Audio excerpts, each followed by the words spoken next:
This segment brought to you by Sure Crop, liquid crop nutrition delivered right to your farm. We're back. Now let's meet this year's overall Kansas Soybean Yield contest winners and find out how they got to that long sought after 100 bushel mark. Dwayne Thames joining you once again here on Ag AM in Kansas, and a chance to catch up with Meyer Farms.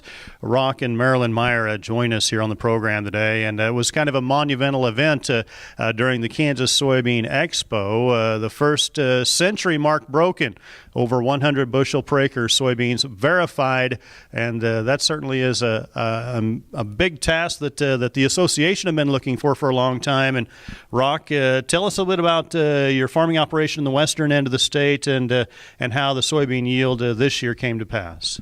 Well, we farm in western Sheridan County with my son and my wife, and we planted with my son's new drill on 10-inch centers. We like planting with the driller the beans, covers the ground a little quicker, and we got blessed with 18 inches of rain this year, and usually we get 6 or 7. And so we only irrigated them about 6 or 7 inches, all the irrigation we put on it.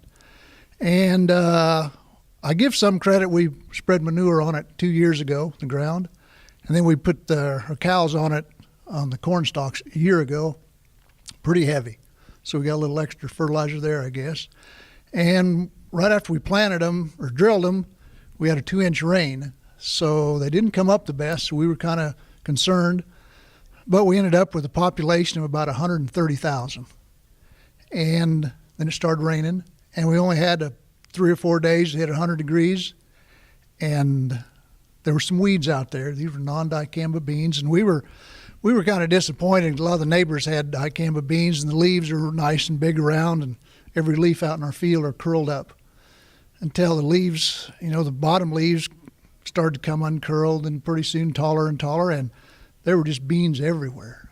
And then when we cut them, I knew they were going to be as good as last year. We had some 92 bushel beans in 2016. I knew they were going to be a little better, so the district guy, Pete Koster, and my Pioneer dealer, Dan Niblock, said we need to check these. So we checked them, and they were doing really good.